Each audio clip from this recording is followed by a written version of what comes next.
Morning student, last class में हमने electric field पढ़ लिया। Electric field intensity due two point charge हमने कैलकुलेट कर लिया और उसका हमारा जो फॉर्मूला निकल के आया था ई वेक्टर का मैग्नीट्यूड kq/r²। पॉइंट चार्ज की वजह से जो मैग्नीट्यूड होता है इलेक्ट्रिक फील्ड का वो kq/r²।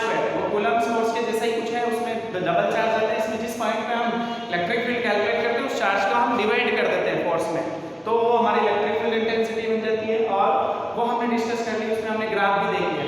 उसके बाद एक छोटा सा टॉपिक तो नहीं कहेंगे हम उसको, न्यूमेरिकल्स में कंडीशन आती है या न्यूमेरिकल्स में हम देखते हैं कि एक कंडीशन तो हम पढ़ते हैं charge is in balancing condition. आपको दो चार्ज या दो से ज्यादा चार्ज के कोई सिस्टम मिलेगा और उसमें किसी चार्ज को बैलेंसिंग कंडीशन में देखना हो, या हम लोग कि system of charges in balancing condition. तो मैं इससे रिलेटेड आपको दो प्रॉब्लम सॉल्व कराऊंगा और उन प्रॉब्लम से आपको कॉन्सेप्ट क्लियर हो जाएगा कि ये पॉइंट्स क्या है। तो पहला क्वेश्चन ये कह रहा है कि आपके पास दो चार्जेस हैं। बुक का ही क्वेश्चन है, ए पॉइंट पे हमने 9e चार्ज रखा हुआ और स्मॉल r डिस्टेंस पे दूसरा चार्ज b पॉइंट पे 4e रखा हुआ। आपके पास दो चार्जेस हैं, there are two charges 9e and 4e separated by distance small r। Condition ये है कि इन दोनों के बीच में कहीं भी, ठीक है ना, कहीं भी हम तीसरा स्मॉल q चार्ज हम इसके अंदर प्लेस करेंगे और फिर बोला जाएगा कि स्मॉल q जो है वो बैलेंसिंग कंडीशन में हो।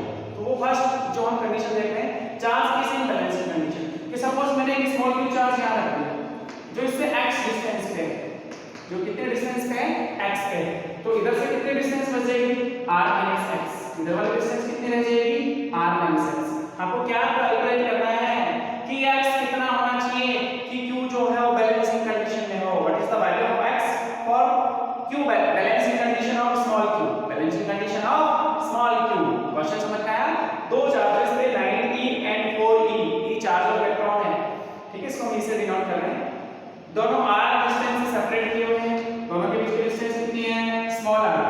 तीसरा स्मॉल q चार्ज कहां प्लेस करें इन दोनों के बीच में कि जो है q बैलेंसिंग कंडीशन में हो। तो ये कौन सी कंडीशन हुई, पहली वाली, charge is in balancing condition. तो हमें कैलकुलेट क्या करना है कि x कितना होना चाहिए, ये वाली वैल्यू कितनी होनी चाहिए, या फिर r - x कितना होना चाहिए, ठीक है। तो q की चार्ज बैलेंसिंग के लिए कंडीशन है कि उस चार्ज पे जो फोर्स होगा, q पे जो फोर्स लग रहा है वो नेट फोर्स 0 होना चाहिए। इसकी वजह से जो फोर्स और इसकी वजह से जो फोर्स होगा उनका नेट फोर्स या रिजल्टिंग फोर्स क्या होना चाहिए, 0। तो ध्यान से देखो, इसको a से डिनोट करके इसको b से मैं इसको बोलूं o पॉइंट है। सपोज ये कौन सा पॉइंट है कि o पर a की वजह से जो फोर्स है वो रिपल्सिव होगा, ये 9e, ये स्मॉल q। मैं कैसे डिनोट करूंगा इसको, f o a force on और ड्यू टू a। इसी तरह से b के कारण o पे जो फोर्स है उसकी डायरेक्शन किधर होगी, ये भी repulsion plus f o b। Net force in दोनों का मैग्नीट्यूड या तो इक्वल, तभी नेट फोर्स 0 होगा। 10 न्यूटन नेट फोर्स कितना हुआ, 0। कंडीशन याद है आपको।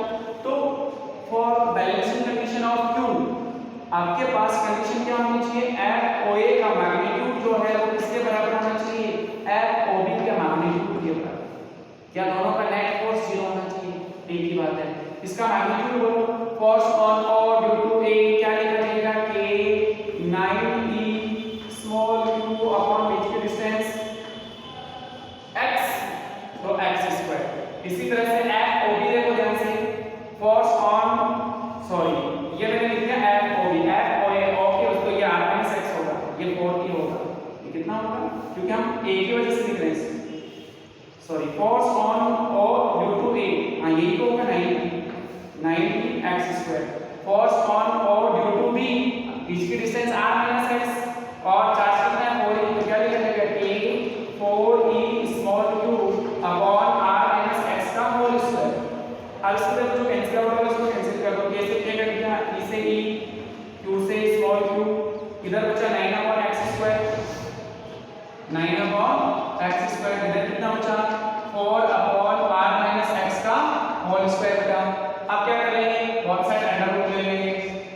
यहाँ पे कितना आएगा 3/x, यहाँ पे कितना आएगा 2/r - x, क्रॉस मल्टीप्लाई कर लो, 2x = 3r - 3x, 3x को इधर ले आओ तो 5x = 3r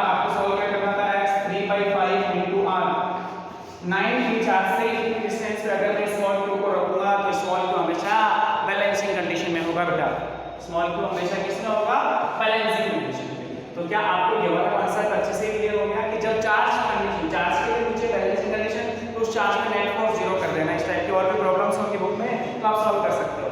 charge balancing condition के लिए हमें क्या रखना है, उस चार्ज में नेट फोर्स 0 करना है, चाहे वो कितने ही चार्जेस से बना हुआ सिस्टम हो, 2 से ज्यादा हो, 3 4 5 जो भी हो, उस पे नेट फोर्स हमें क्या करना है, 0।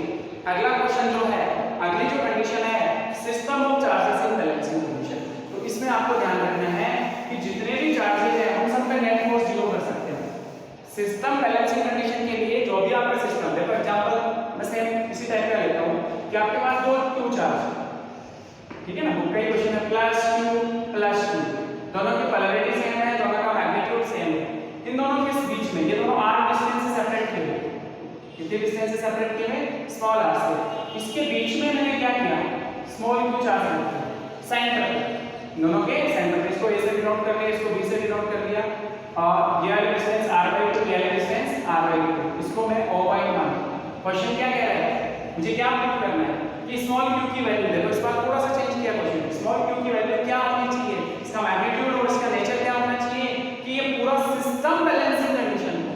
ये दूसरा टाइप का प्रॉब्लम सॉल्व करना है, system of charges in balancing condition, तो उसके लिए जितने भी हमारे पास चार्जेस हैं उन सब पे नेट फोर्स 0 होना चाहिए। इसके लिए कंडीशन क्या है कि इसमें जितने भी हमारे पास चार्जेस हैं उन पे नेट फोर्स 0 होना चाहिए। तो सबसे पहले हम स्मॉल q की बात करें, स्मॉल q पर इसकी वजह से फोर्स इस तरफ, इस वाले चार्ज की वजह से इस पे फोर्स इस तरफ, क्या दोनों का मैग्नीट्यूड, बीच के डिस्टेंस सेम, तो फोर्स का मैग्नीट्यूड भी same, direction opposite, magnitude same, तो स्मॉल q तो पहले से ही बैलेंसिंग कंडीशन में है, गिवन है क्वेश्चन में। अब मुझे क्या करना है, मुझे किसी एक पे या तो इसमें चेक कर लो या फिर इस पे चेक कर लो। जैसे मैं बोलूं कि इसमें नेट फोर्स 0 कर दो, इस पे नेट फोर्स 0 करना है, तो इस वाले पे ये वाला चार्ज भी फोर्स लगाएगा, a वाला और o वाला भी लगाएगा, तो b पर a की वजह से जो फोर्स होगा वो इस तरफ होगा, क्या मैं उसको लिखूंगा Fb force on b due to a, और उसके बाद में o पर जो स्मॉल q चार्ज है इसकी वजह से भी फोर्स देखूंगा, तो वो क्या, वो भी इधर ही होगा, रिपल्सन, प्लस प्लस है ना चार्जेस सब रिपल्शन, तो मैं उसको कैसे डिनोट करूंगा, Fb force on b due to o, और अब नेट फोर्स का मतलब हुआ इन दोनों का टोटल जो है वो 0 होना चाहिए। Net force Fnet equals to FBA vector plus FBO vector, और for system of charges in balancing condition, अगर पूरा सिस्टम बैलेंसिंग कंडीशन में है तो क्या कंडीशन होगी, Fnet क्या होना चाहिए, 0, और Fnet 0 है तो ये वाली टर्म भी 0 होनी चाहिए, दोनों का टोटल भी क्या होना चाहिए, 0। सो हम क्या लिखेंगे, FBA vector plus FBO vector equals to 0। अब मैं आपसे वेक्टर फॉर्म में FBA पूछ सकता हूं, तो force on B due to A क्या लिखेगा, K Q Q square upon R square, इसकी डिस्टेंस क्या है, R स्क्वायर, डायरेक्शन बोलो R कैप, इस तरफ ले रहे हैं ना, प्लस R कैप। इसी तरह से देखो force on B due to O क्या लिखेगा, K capital Q small q upon R/2 का होल स्क्वायर R कैप, इसकी डिस्टेंस R/2 है और R/2 लिखेंगे। अब देखो जो कॉमन है उसको कॉमन ले लेते हैं, क्या K कॉमन है, क्या Q भी कॉमन है, क्या R स्क्वायर भी कॉमन है, R कैप भी कॉमन है, यहाँ पे कितना बचा, केवल Q, प्लस यहाँ पे क्या बचा, R स्क्वायर कॉमन आ गया, अपॉन वाला जो 4 है वो ऊपर चला गया, और स्मॉल q इक्वल्स टू 0, ये वाला टर्म तो 0 में चली जाएगी, ये इक्वल्स टू 0, तो आपके पास स्मॉल q की वैल्यू निकल के आ गई, capital Q plus 4 small q equals to 0, capital Q plus 4 small q equals to 0, तो q की वैल्यू कितनी आ गई, -2/4, स्मॉल q की वैल्यू क्या होनी चाहिए, -2 capital Q/4। System balancing condition के लिए स्मॉल q की वैल्यू Q/4, उसका नेचर कैसा होना चाहिए, नेगेटिव, इसका नेचर कैसा होना चाहिए, नेगेटिव। तो बेटा हमने दो टाइप के प्रॉब्लम सॉल्व किए, एक charge balancing condition, charge is in balancing condition, और एक सिस्टम बैलेंसिंग कंडीशन। तो चार्ज बैलेंसिंग कंडीशन में तो जो पर्टिकुलर चार्ज की जिसकी हम बात करें उस पर नेट फोर्स 0 होना चाहिए, और सिस्टम के लिए किसी भी चार्ज के, जो भी सिस्टम गिवन है उसमें किसी भी चार्ज पे नेट फोर्स आपको 0 करना है। तो आप देखो जैसे इस पे कर रहे हो ये कंडीशन है, आप इस पे करोगे तो भी ये कंडीशन है, और इस पे तो आपको पता ही है 0 है। तो इस तरह से ये सिस्टम बैलेंसिंग कंडीशन हम पढ़ते हैं। अब हमारा अगला टॉपिक होगा इलेक्ट्रिक फोर्स लाइन या इलेक्ट्रिक फील्ड लाइन। ठीक है ना। ये टॉपिक भी अच्छा है, इजी है, समझते लायक है और यहाँ से 1 नंबर का क्वेश्चन जरूर बन जाता है कई बार, ठीक है ना। Electric field lines simple definition पूछ सकता है, कुछ और कॉन्सेप्ट भी पूछ सकता है। तो अगला टॉपिक आपका है इलेक्ट्रिक फील्ड लाइंस और इसको हम बोलते हैं force lines. Electric field lines, electric force lines या फोर्स लाइंस, ठीक है ना। सिंपल डेफिनेशन या सिंपल कॉन्सेप्ट देखो। एक्चुअल में ये जब हम इलेक्ट्रिक फील्ड लाइंस की बात करें तो हम इलेक्ट्रिक फील्ड तो पढ़ चुके हैं। इलेक्ट्रिक फील्ड में हमने क्या सीखा था कि कोई चार्ज किसी फील्ड में है, जो चार्ज कहीं रखा हुआ है और उसके आसपास किसी अदर चार्ज पे कोई रिपल्सिव या अट्रैक्शन फोर्स लगता है तो इस फील्ड को हम बोलते हैं इलेक्ट्रिक फील्ड। उस चार्ज के फील्ड को हम क्या बोल देते हैं, इलेक्ट्रिक फील्ड। डेफिनेशन भी हमने इलेक्ट्रिक फील्ड इंटेंसिटी की पढ़ी थी, तो force on unit charge is called electric field intensity.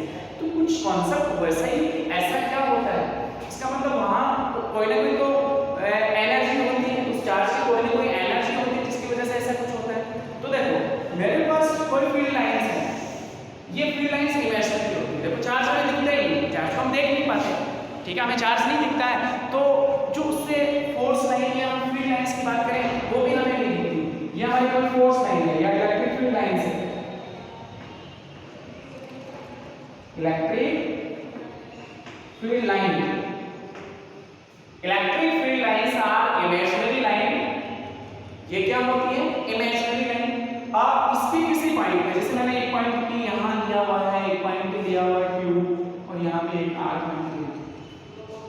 अगर मैं P पे कोई टेंजेंट ड्रॉ करूँ, क्या ड्रॉ करूँ, टेंजेंट, तो ये tangent represent direction of electric field at that point.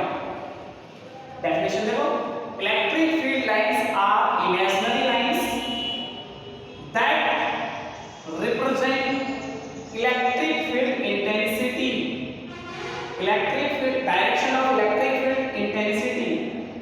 Tangent draw a point on electric field line represent direction of electric field intensity. Field line or force lines are imaginary line. Tangent at any point of electric field lines represent direction of electric field called field lines. समझ में आया कि electric field lines जो है वो imaginary line होते हैं और उस इमेजिनरी लाइन इलेक्ट्रिक फील्ड के किसी पॉइंट पर जो टेंजेंट ड्रॉ किया जाता है वो हमेशा क्या रिप्रेजेंट करता है, डायरेक्शन ऑफ इलेक्ट्रिक फील्ड। जैसे मैं P पे देखूं, P पे टेंजेंट यही होगा, तो ये P जो है वो क्या रिप्रेजेंट कर रहा है, इलेक्ट्रिक फील्ड की डायरेक्शन इस डायरेक्शन में होगी, इस पॉइंट पे इलेक्ट्रिक फील्ड इस डायरेक्शन में होगा। अगर मैं यहाँ पे टेंजेंट ड्रॉ करूंगा तो वो ऐसा होगा PQ, तो यहाँ पे जो इलेक्ट्रिक फील्ड की डायरेक्शन है वो ऐसे होगी। अगर मैं R पे टेंजेंट ड्रॉ करता हूँ तो ER, तो यहाँ पे जो इलेक्ट्रिक फील्ड की डायरेक्शन है वो ये होगी। तो तीनों पॉइंट्स पे जो इलेक्ट्रिक फील्ड की डायरेक्शन चेंज होती है, इलेक्ट्रिक फील्ड की डायरेक्शन चेंज होती है, मैग्नीट्यूड भी चेंज हो सकता है, मैग्नीट्यूड भी अलग हो सकता है। तो इसको हम क्या बोलते हैं, इस तरह से जब हम ड्रॉ करते हैं तो इन इमेजिनरी लाइंस को हम क्या बोल देते हैं, इलेक्ट्रिक फील्ड लाइंस। अब देखो मैं आपसे बोलूं कि मेरे पास केवल +2 चार्ज है, एक +2 चार्ज है, पॉइंट चार्ज है, इससे आप इलेक्ट्रिक फील्ड लाइंस कैसे ड्रॉ करते हो, तो इससे जो इलेक्ट्रिक फील्ड लाइंस निकलेंगी वो सभी डायरेक्शन, सभी पॉसिबल डायरेक्शंस में इस तरह से जाएंगी। इलेक्ट्रिक फील्ड लाइंस जो है ना वो ऐसे ड्रॉ करी जाएंगी इस तरह से। ये अब आपसे ये पूछा जाएगा कि ये क्या रिप्रेजेंट कर रही है, direction of electric field, direction of electric +2 है, किसी भी डायरेक्शन में हो सकता है इलेक्ट्रिक फील्ड, किसी भी डायरेक्शन, और सभी में ऐसा थोड़ी है कि +2 चार्ज होगा तो इलेक्ट्रिक फील्ड इधर ही होगा, इधर नहीं होगा, इधर कोई चार्ज आएगा तो उसको डायरेक्ट रिपेल नहीं करेगा, नहीं बिल्कुल करेगा, इसके चारों तरफ कहीं भी हो तो चारों जो भी डायरेक्शन है उन सब डायरेक्शन में इलेक्ट्रिक फील्ड होगा, बिल्कुल होगा। तो +2 की वजह से हमसे केवल इतना पूछा जाए कि आपके पास एक पॉजिटिव चार्ज है, आपके पास क्या है, positive charge, electric field line draw करके बताओ, तो आपको ऐसे करना और कुछ नहीं करना, बस सिंपल से ऐसे ड्रॉ करके दिखाना। फील्ड लाइंस बाहर की तरफ दिखाएंगे, फील्ड लाइंस किधर दिखाएंगे, बाहर की तरफ। अब आपसे क्वेश्चन ये पूछा जाएगा कि भैया कितनी दिखाऊं, ये फील्ड लाइंस कितनी दिखाओगे, इतनी दिखा सकते हैं, इससे कम या ज्यादा, तो किस पे डिपेंड करेगा, मैग्नीट्यूड ऑफ चार्ज, कि चार्ज का मैग्नीट्यूड कितना है, चार्ज का मैग्नीट्यूड कितना है उस पे डिपेंड करता है। क्लियर हो गया? ये प्रॉपर्टी में भी हम डिस्कस करेंगे।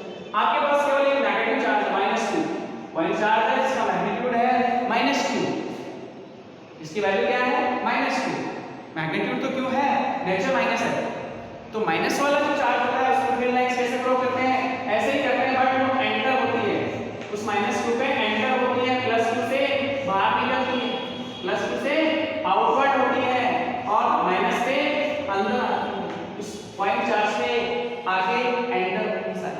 कहां से आएंगी? आपसे ये क्वेश्चन पूछा जाएगा कि फील्ड लाइंस देखो इसमें तो जा रही है बाहर की तरफ, इसमें आ रही है बाहर से, ये आ कहां से रही है? ये क्वेश्चन भी बनता है।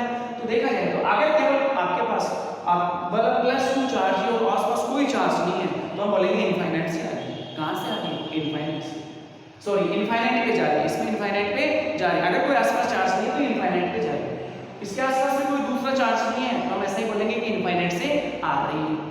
अगर कंडीशन ऐसी हो, कंडीशन ऐसी हो कि इसके आसपास कोई चार्ज हो, नेगेटिव चार्ज हो, तो उस पे जाके ये मिल जाएंगे, वहां पे जाके मीट करेंगे। और अगर इसके पास पॉजिटिव चार्ज हो तो हो सकता है पॉजिटिव चार्ज से मिलकर आके माइनस में इंटरसेक्ट हो या उस पॉइंट पे मिल रही हो। ठीक है, तो दूसरी कंडीशन भी हमें समझ में आ गई कि ये आती जाती कहां से है। अगर आसपास कोई चार्ज नहीं होता तो इनफाइनाइट से ही बोलते हैं हम। अब मैं आपसे बोलूं कि ये तो सिंगल चार्जेस की बात है, +q -q। अब अगर दो प्लस चार्ज जिनका मैग्नीट्यूड सेम भी हो सकता है और अलग भी हो सकता है, एक +q और दूसरा +q, दोनों सेम मैग्नीट्यूड के हैं। ठीक है, इलेक्ट्रिक फील्ड लाइन ड्रॉ करना सीखा बेटा। तो दो चार्ज +q और +q ऐसे पास-पास में रखे हुए, थोड़ा पास-पास में रखे हुए हैं। तो अब आपसे पूछा जाए तो इसमें इलेक्ट्रिक फील्ड लाइन कैसे होगी, कैसे ड्रॉ करोगे? ऐसे ड्रॉ करोगे, ऐसे ड्रॉ करोगे या कोई और तरीका होगा? हमें एक चीज तो पता है कि दो पॉजिटिव चार्ज या दो negative charge same polarity plus हो या माइनस हो, तो दो पॉजिटिव या दो नेगेटिव में हमेशा रिपल्सन फोर्स लगता है। दो पॉजिटिव या दो नेगेटिव में हमेशा कौन सा फोर्स लगता है? रिपल्सन फोर्स लगता है। रिपल मतलब एक दूसरे को रिपेल करते हैं। तो इनसे जो फील्ड लाइंस होंगी, जैसे मान लो +q से निकलेगी तो इसके कारण इस तरफ नहीं होगी, वो इधर रिपेल करेगी, और मान लो कोई इधर आएगी, उस फोर्स की वजह से थोड़ा ऐसे कर्व सेट हो जाएगा, इस तरह से आपको कर्व सेट मिलेगी, इस तरह से आपको कैसे मिलेंगी? Curve set.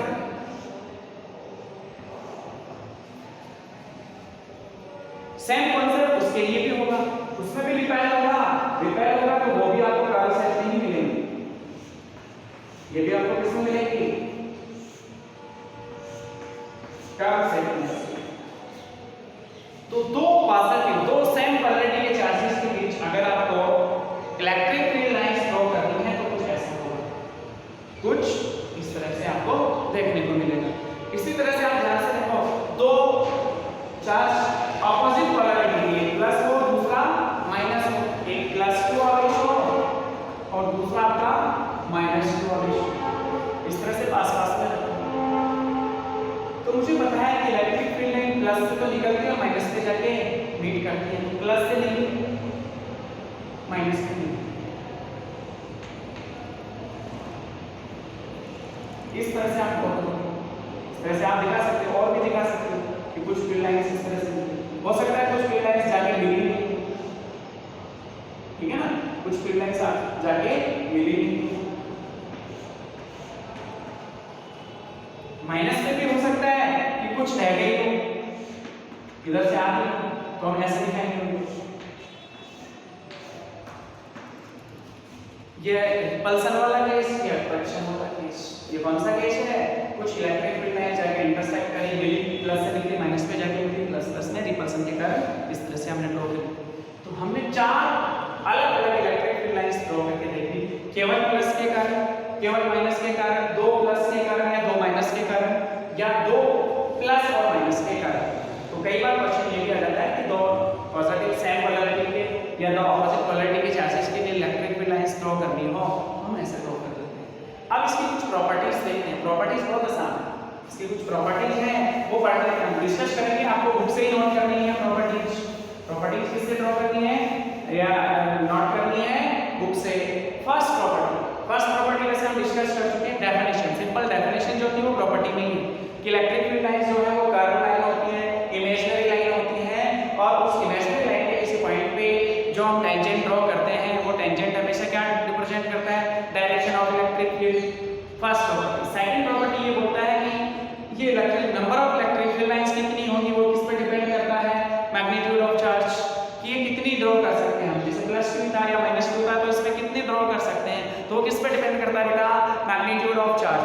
चार्ज का मैग्नीट्यूड ज्यादा होगा तो फील्ड लाइंस ज्यादा होंगी, मैग्नीट्यूड कम होगा तो फील्ड लाइंस कम होंगी। दूसरी प्रॉपर्टी। तीसरी प्रॉपर्टी है कि दो इलेक्ट्रिक फील्ड लाइंस या दो फोर्स लाइन एक दूसरे को इंटरसेक्ट नहीं करती। Two electric field lines do not intersect each other. ये प्रॉपर्टी इंपॉर्टेंट है। थर्ड प्रॉपर्टी जो है वो इंपॉर्टेंट है, टू इलेक्ट्रिक फील्ड लाइंस या two field lines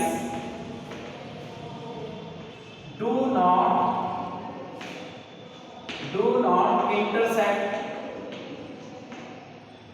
each other। Question है 2, इसका आंसर भी देखेंगे। दो फील्ड लाइंस एक दूसरे को इंटरसेक्ट नहीं करती। भाई ये क्वेश्चन पूछा हुआ है एग्जाम में, पूछ सकता है। जैसे देखो मेरे पास एक इलेक्ट्रिक फील्ड लाइन है, दूसरी इलेक्ट्रिक फील्ड लाइन, ये फर्स्ट वाली है, ये सेकंड वाली। कहाँ इंटरसेक्ट? इस पॉइंट पे।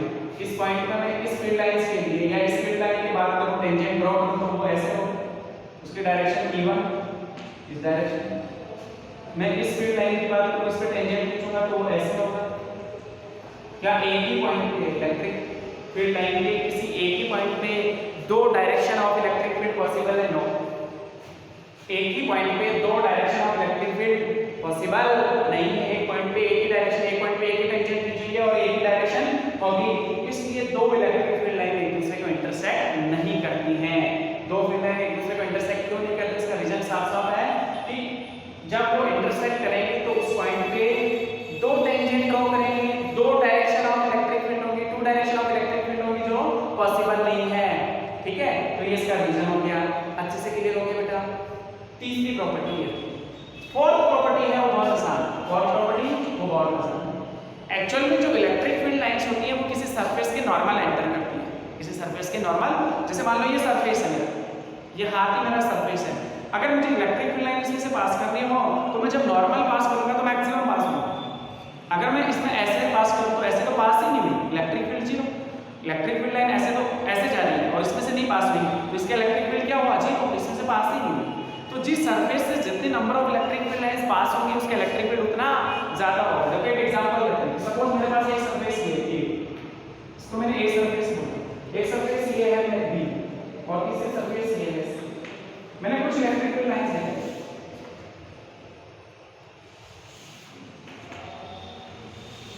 इलेक्ट्रिक फील्ड लाइंस मैंने ऐसे ड्रॉ किया।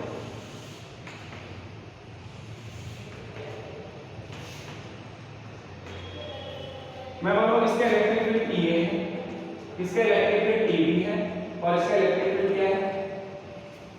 बताओ कौन से सरफेस से maximum number of field lines pass हो रही है? ए से, उसके बाद B से और C से तो एक भी नहीं हो रही, C से तो एक भी नहीं हो रही। तो सबसे ज्यादा इलेक्ट्रिक फील्ड कहाँ होगा? A सरफेस के लिए, उससे कम B का और सबसे कम C का। तो क्या लिखा जाएगा? EA greater than EB greater than EC, ये greater than EB greater than EC। सबसे ज्यादा फील्ड लाइंस किससे पास हो रही है? A से। A वाली सरफेस से तो इलेक्ट्रिक फील्ड इसका सबसे ज्यादा होगा, उसके बाद इससे पास हो रही है तो उससे कम इसका होगा, सबसे कम C का होगा। तो ये फोर्थ प्रॉपर्टी थी। तो इस तरह से हम कुछ इलेक्ट्रिक फील्ड लाइंस की प्रॉपर्टी डिस्कस करते थे बेटा। और सारी आसान है, ये वाला टॉपिक भी आसान है। मैक्सिमम जो क्वेश्चन है वो यही पूछा जाता है। ये वाला क्वेश्चन इंपॉर्टेंट है या कोई ड्रॉ करना पूछ सकता है। फील्ड लाइंस आपको अच्छे से क्लियर है। अब हम नेक्स्ट क्लास में डाइपोल पढ़ेंगे, electric dipole, electric dipole moment, और उसके बाद हम डाइपोल जो है इलेक्ट्रिक डाइपोल उसकी एक्सिस इक्वेटोरियल लाइन पे इलेक्ट्रिक फील्ड भी कैलकुलेट करेंगे। वो हम नेक्स्ट क्लास में डिस्कस करेंगे। ठीक है, थैंक यू।